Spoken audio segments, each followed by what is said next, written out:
Hello students, I am भगवान साहेगुरा और आप जुड़ चुके हैं सेंटेशन ग्रुप के यूट्यूब चैनल पर। स्टूडेंट, लास्ट क्लास में हम बात कर रहे थे सेस्फल प्रमेय की। ठीक है, तो आज हम उसको कंटिन्यू करने वाले हैं। तो देखो, पहले सेस्फल प्रमेय के लिए हमने बात की कि किस तरीके से हम सेस्फल फाइंड कर सकते हैं बिना किसी फैक्टराइजेशन के। ठीक है, उनके गुणनखंड किए बिना हम क्या करते हैं, सेस्फल ज्ञात कर लेते हैं। तो वो तो एक तरीका है। अब जो इसका बेसिक जो स्ट्रक्चर होता है, जब आप भाग देते हो एक बीजीय व्यंजक में एक बीजीय व्यंजक का आप जब भाग देते हो तो किस तरीके से हम भाग देते हैं उसको समझने की कोशिश करो। जैसे मान लो आपके पास एक बीजीय व्यंजक है 3x² प्लस x माइनस 1।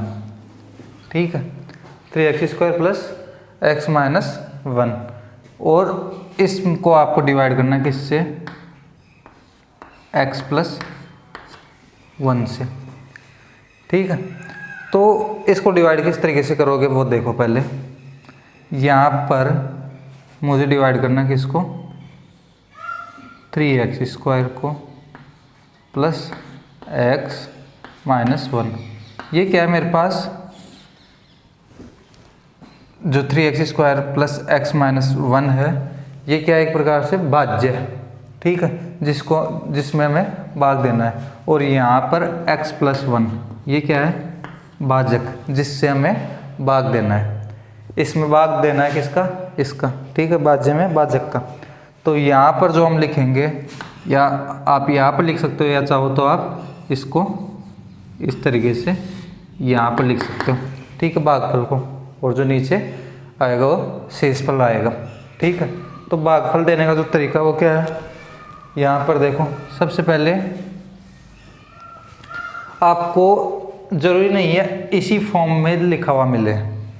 पहले तो ज़रूरी नहीं है कि आपको 3x² प्लस x माइनस 1 ये चीज़ ऐसे भी तो लिखी हुई मिल सकती थी, जैसे ये x पहले लिखा हुआ होता है, x प्लस 3x² माइनस 1। ठीक है, और उसमें आपको भाग देना होता 1 प्लस x का, या फिर x प्लस 1 का, जिसका भी आपको भाग देना होता। तो क्या उस केस में आप, जैसे यहाँ पर तो ऐसा ही लिखा होता तो हमने इसको ऐसे कैसे लिख दिया, लेकिन क्या इस केस में भी हम इसको ऐसे कैसे लिखते, तो ऐसा नहीं होता। हम इसको ऐसे कैसे नहीं लिखते। तो फिर क्या करते हैं, हम क्या करते हैं, घातों के घटते हुए क्रम में लिखते हैं। घातों के घटते हुए क्रम में लिखते हैं, यानी कि सबसे बड़ी घात वाला सबसे पहले आएगा, और जैसे जैसे घात कम होंगी वैसे वैसे उसको बाद में लिखते जाएंगे। जैसे यहाँ पे सबसे बड़ी घात किसकी है, और घात भी किसकी देखनी है हमें, चर की। तो चर क्या है, x। तो x की घात सबसे ज़्यादा का किसकी है, इसकी। तो इस केस में हम क्या लिखेंगे, 3x²। फिर उसके बाद में इसकी घात कितनी है, 1, तो यहाँ पर 1, और यहाँ पर तो घात क्या हो जाएगी, 0, तो 0 केस में।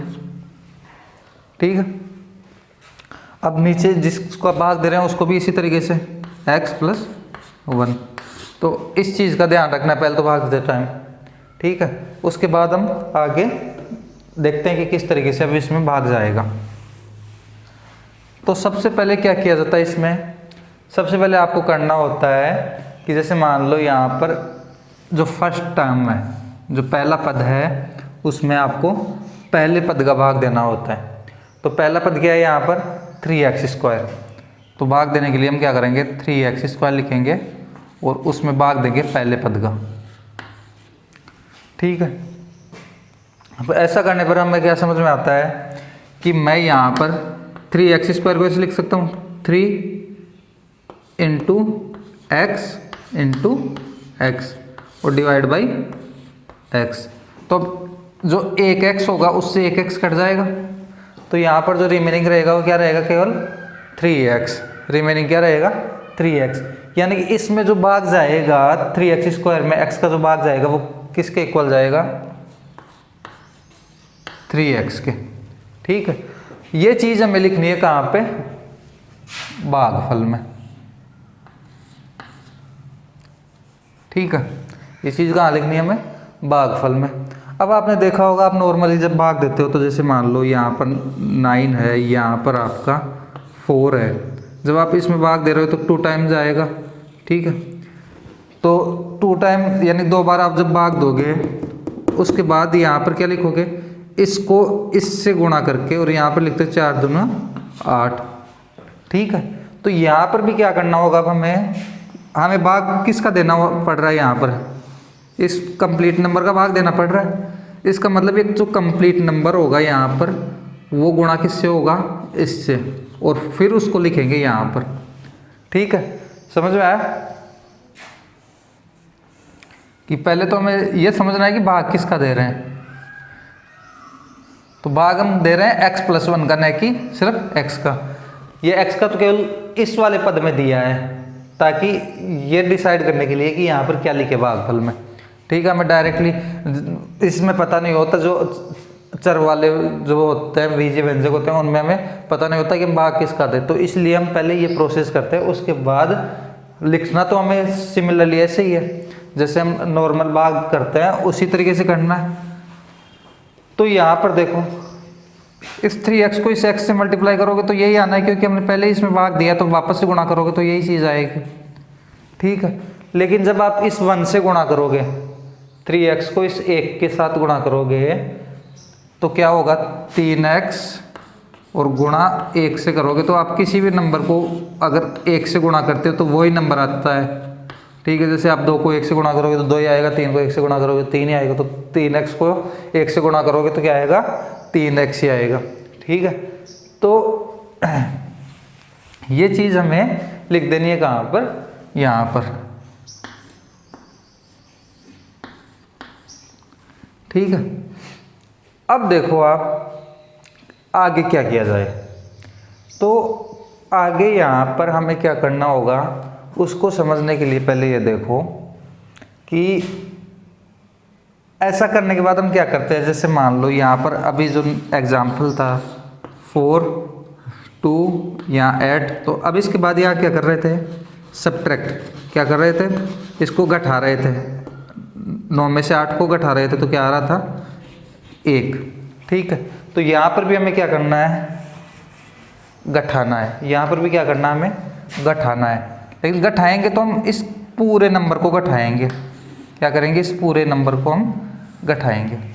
ठीक है, इस पूरे नंबर को घटाने का मतलब जब आप इसको माइनस को इसके साथ गुणा करोगे तो 3x², ये माइनस का हो जाएगा, और ये 3x भी क्या हो जाएगा, ये प्लस है, ये माइनस है, तो प्लस माइनस गुणा होकर -3x। ठीक, यानी कि यहाँ पर भी माइनस आएगा, यहाँ पर माइनस आएगा। और दूसरी चीज़ जो समझने वाली बात है वो ये है, देखो कि मान लो यहाँ पर, मान लो पहले से ही माइनस होता, यहाँ पर पहले से माइनस होता, तो माइनस माइनस गुणा होकर क्या होता, प्लस। ठीक, यहाँ माइनस माइनस गुणा होकर क्या बनता, प्लस।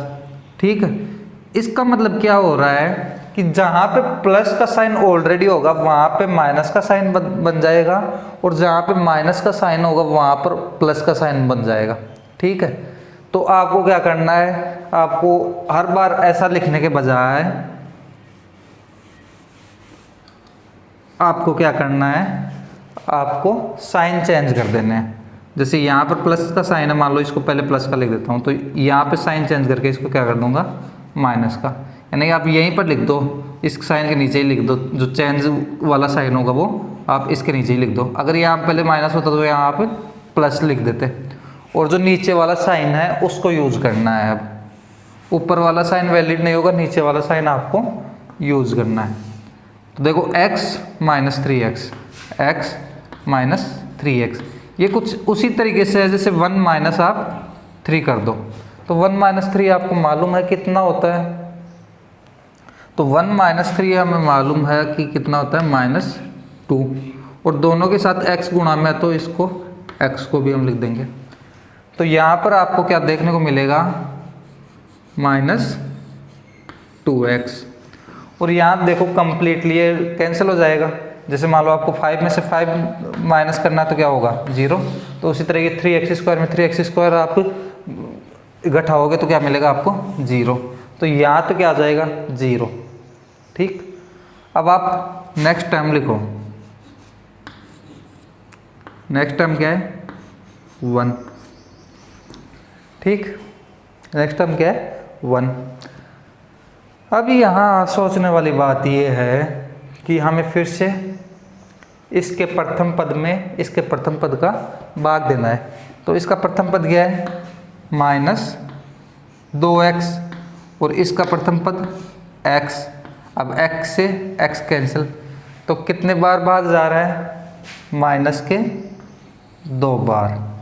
कितने बार जा रहा है? -2 बार। और जब इस -2 को इस x से मल्टीप्लाई करोगे तो ये तो क्या आ जाएगा? -2x ही हो जाएगा। उसके बाद इस 1 के साथ करोगे, यानी 1 के साथ किसी भी नंबर को गुणा करोगे तो सेम नंबर आएगा। तो यहाँ पर क्या आएगा? -2। क्या करना है? Sign change. क्या करना है? Sign change. तो देखो ये तो इससे ये तो कैंसिल हो जाएगा और यहाँ पर देखो क्या बनेगा? -1 + 2, या इसको क्या लिख सकते हो आप? 2 - 1 भी लिख सकते हो, जो कि किसके इक्वल होता है?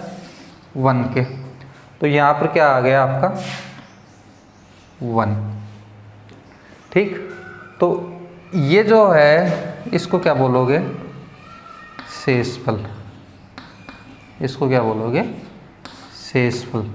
और इसको क्या बोलोगे? भागफल।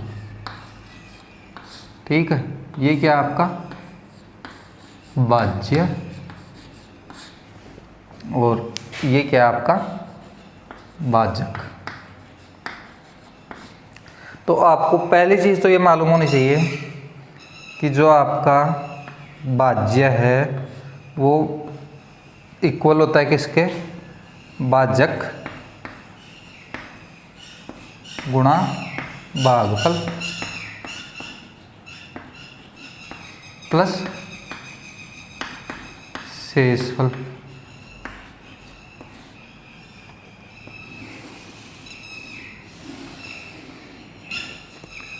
ठीक है। भाज्य इक्वल टू भाज्य गुणा भागफल प्लस शेषफल। अब अगर हम किसी तरीके से भाजक को क्या कर दें? 0 कर दें। भाजक को क्या कर दें?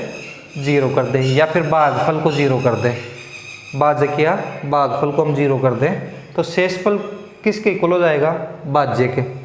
अब भाजक और भागफल 0 तो गिवन नहीं होंगे, यानी कि हमें केवल भाजक पर फोकस करना है, हमें भाजक को 0 बनाना है। भागफल तो जो भी आना होगा भागफल की तो हम बात ही नहीं करेंगे।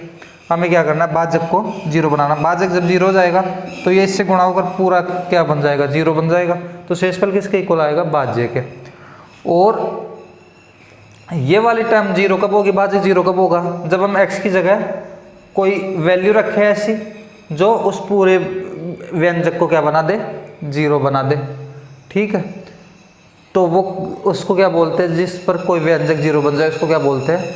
उस व्यंजक का शून्यक बोलते हैं। क्या बोलते हैं? शून्यक। तो शून्यक का मतलब हम कोई x की जगह कोई वैल्यू रखेंगे जो उस पूरे व्यंजक को क्या बना दे? शून्य के इक्वल बना दे या 0 के इक्वल बना दे। ठीक है। तो जब x की वैल्यू आप एक जगह रख रहे हो तो आपको सभी जगह x की वैल्यू रखनी पड़ेगी। ठीक है। और जब सभी जगह आप x की वैल्यू रखोगे तो सभी जगह का मतलब भाज्य में भी आप x की वैल्यू रखोगे जो आप भाजक को 0 बनाने के लिए रख रहे हो। और जो भाजक को 0 बनाने के लिए जब वैल्यू रख रहे हो, तो जब भाज्य के लिए वैल्यू रख रहे हो तो जो भाज्य की वैल्यू आएगी किस पर? शून्यक पर। भाज्य की वैल्यू किस पर? शून्यक पर। वो किसके इक्वल होगी? शेषफल के इक्वल। समझने की कोशिश करो कैसे होगी। कि जैसे यहाँ पर ये x+1 को मुझे क्या करना है? 0 बनाना है। x+1 को क्या बनाना है? मुझे 0 बनाना है। तो मैं क्या करूँगा? इस 1 को इधर लेकर जाऊँगा तो क्या बनेगा? x = -1। वैसे डायरेक्ट मैं फॉर्मूला बता भी चुका आपको, उससे भी आप डायरेक्ट बता सकते हो कि शून्य क्या होगा। ठीक है। तो x क्या होगा? -1। अब वो -1 जो आ रहा है वो कहाँ पे रखना है मुझे? भाज्य में। कहाँ पे रखना है? भाज्य में। तो भाज्य में जब मैं -1 रखूँगा देखो क्या होगा। यहाँ पर देखो 3 - 1 का होल स्क्वायर। x की जगह क्या रख रहा हूँ? -1, तो स्क्वायर लगा हुआ तो -1 का होल स्क्वायर प्लस -1 -1।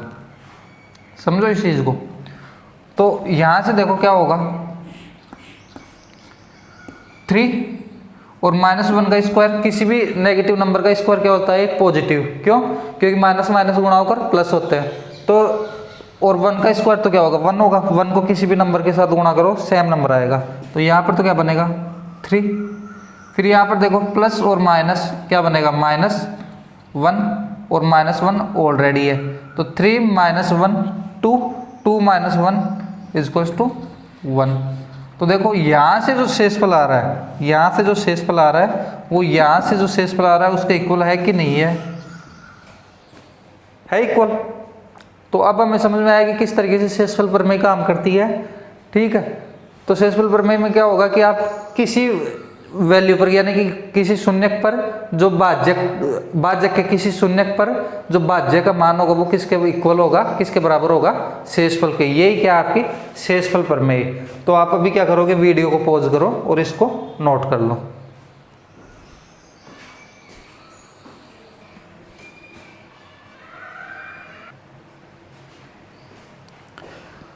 अभी देखो जो बोर्ड पर जो नेक्स्ट क्वेश्चन आपके सामने जो डिस्प्ले हो रखा है उसको देखो क्या लिखा है, x³ - x² + 6x - 1 को x - a से भाग देने पर शेषफल ज्ञात करो। तो एक तरीका तो आपको जो भागफल का जो तरीका है भाग देने का, भाग विधि का, आप उससे निकाल सकते हो। लेकिन हमें वहाँ नहीं जाना, हमें तो किससे निकालना है इसको, शेषफल प्रमेय से। क्योंकि ये ज़्यादा आसान पड़ता है, शेषफल प्रमेय वाला जो भाग विधि है वो बहुत ज़्यादा जो टफ होता है। वो यहाँ पर देखो कि अभी हमें किसके लिए देखना है, x³ - x² + 6x - 1 को x - a से भाग देना है। तो पहले तो हमें भाग जो भाजक है वो क्या है, x - a। तो इसके लिए जो शून्यक होगा वो क्या होगा,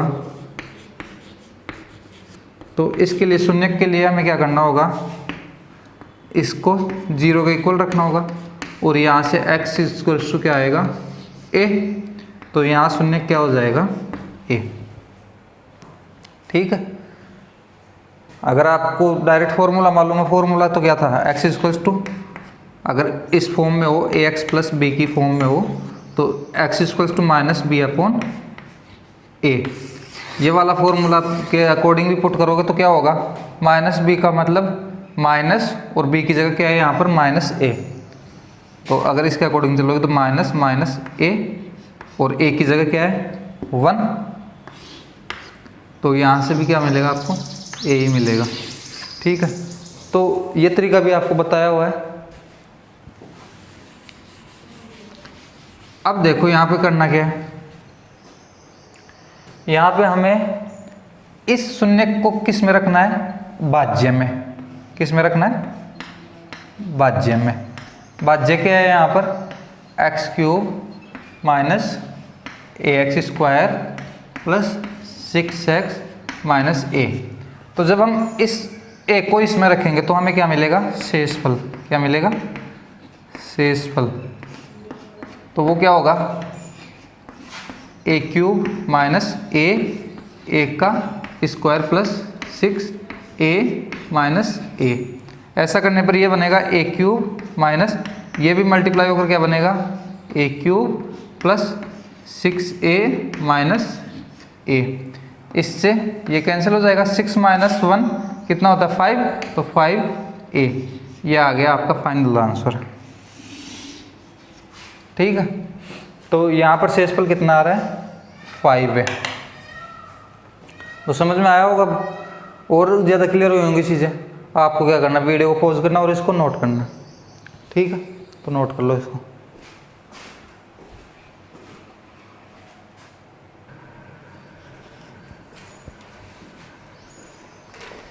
तो अभी यहाँ पर जो नेक्स्ट क्वेश्चन बोर्ड पर डिस्प्ले उसमें क्या लिखा हुआ, जांच करो कि बहुपद QT = 4t³ + 4t² - t - 1 2t + 1 का एक गुणज है। तो देखो दो शब्द होते हैं, एक होता है गुणज और एक होता है गुणनखंड। तो इनमें डिफरेंस क्या है, इनमें डिफरेंस ऐसे है कि मान लो जैसे एक नंबर है 8 और एक नंबर है 2, 8 और 2 है। ठीक है, तो ये जो 2 है इसका भाग इसमें जाता है, ठीक है। 8 में क्या जाता है, 2 का भाग जाता है। तो जिस भी संख्या का 8 में भाग जाए, पूरा पूरा भाग जाए, उसको बोला जाता है गुणनखंड, ठीक है।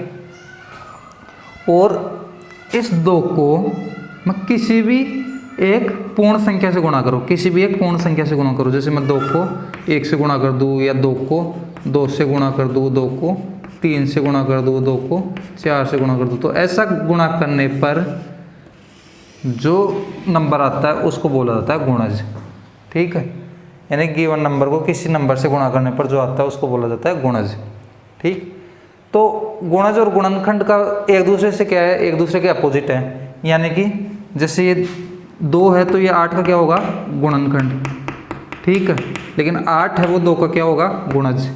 तो यहाँ पर भी यही समझो कि जो 2t+1 है वो इस व्यंजक का क्या है, गुणनखंड, और ये जो पद है वो इस व्यंजक का क्या है, गुणज, ठीक है। तो अब बात आती है, जैसे अपनी भागफल पर, जो भागफल की बात कर रहे थे अभी तक, जहाँ पे हमारे पास क्या था, भाज्य बराबर भाजक गुणा भागफल प्लस शेषफल। अब हमने क्या बात की थी कि पूरा पूरा भाग जाए। पूरा पूरा भाग जाने का मतलब क्या होता है, जैसे 8 है तो 8 में 4 का भाग जाए, पूरा पूरा जाए तो 2 8, यहाँ पर क्या रह जाता है, 0। यानी कि शेषफल क्या होगा आपका, शेषफल क्या हो जाएगा, 0। शेषफल क्या हो जाएगा, 0। उस केस में जिसका आप भाग दे रहे हो, वो क्या होगा, भाज्य का एक गुणनखंड होगा। जैसे आप भाजक का भाग दे रहे हो तो भाज्य का क्या होगा, एक गुणनखंड होगा, ठीक है। तो ये क्या होगा, ये तो हो जाएगा आपका गुणज, और ये क्या हो जाएगा आपका गुणनखंड, समझे।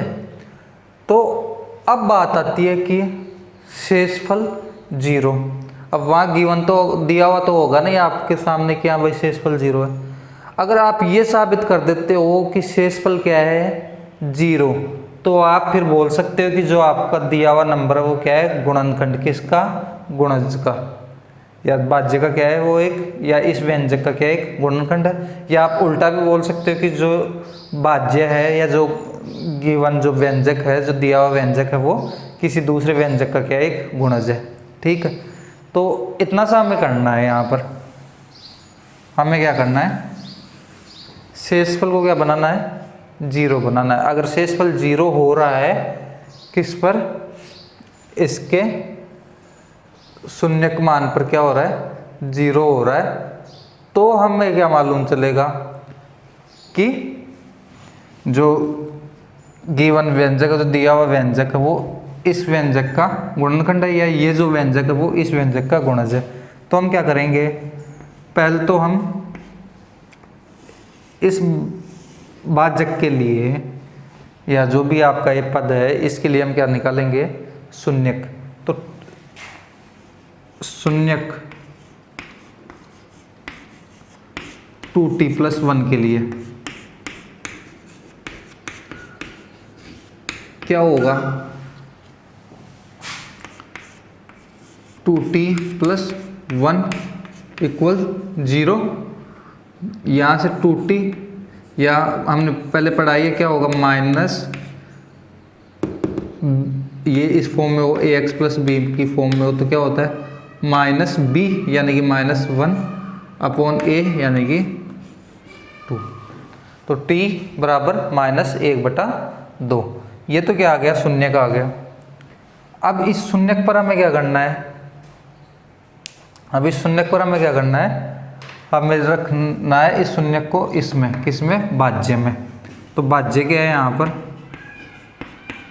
4t³ + 4t² - t - 1। तो शेषफल क्या आएगा, 4 - 1/2 का क्यूब प्लस 4 माइनस 1/2 का स्क्वायर माइनस टी माइनस ये टी की जगह यहाँ भी क्या आएगा -1/2 एंड -1। ठीक है, तो यहाँ पर देखो अब आप क्या होगा 4, ये जो -1/2 है तो -1/2 का क्यूब क्या होता है, -1/2 का क्यूब देखो क्या होगा कि आपको क्या करना, -1/2 को -1/2 से गुणा करना होगा और फिर आपको इसको क्या करना होगा -1/2 से गुणा करना होगा। तो देखो जब आप माइनस माइनस को गुणा कर रहे हो तो प्लस हो जाता है, तो यहाँ से आपको क्या बन जाएगा 1/2 और 1/2 इसको गुणा करोगे तो 1/4 बन जाएगा प्लस का। लेकिन अभी ये किससे गुणा होगा -1/2 से, तो प्लस और माइनस को गुणा करोगे तो क्या आएगा माइनस, तो -1/4 और 1/2 इसको गुणा करोगे तो कितना आएगा 1/8। ठीक है, तो यहाँ पर देखो क्या बनेगा,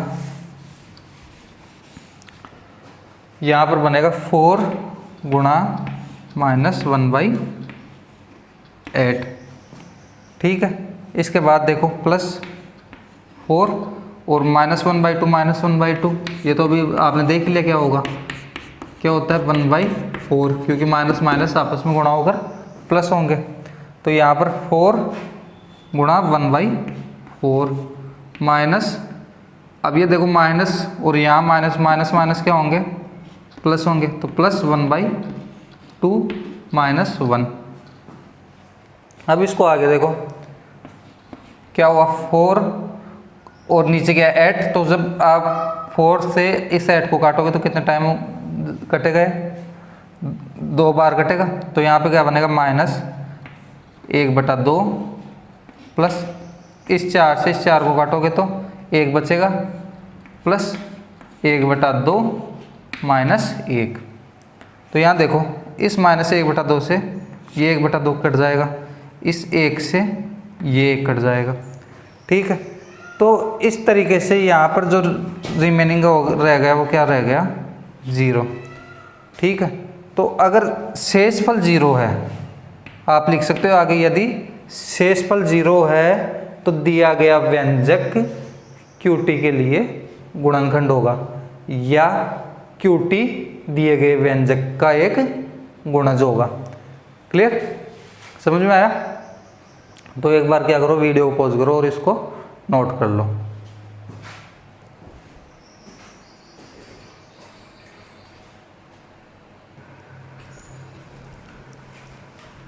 तो यहाँ पर देखो एक और क्वेश्चन जो बोर्ड पर डिस्प्ले है उसमें क्या लिखा हुआ है, यदि x - 1 4x³ + 3x² - 4x + k यहाँ पर एक और अननोन नंबर है। ठीक है, का एक गुणनखंड है, तो k का मान हमें यहाँ पर ज्ञात करना है। ठीक है, तो इसने खुद से कहा है कि ये एक गुणनखंड है, कौन सा x - 1, यानी कि इसके लिए जो शून्य को होगा इस पर शेषफल क्या होना चाहिए 0। तो यहाँ पर देखो कि यहाँ पर भाज्य क्या है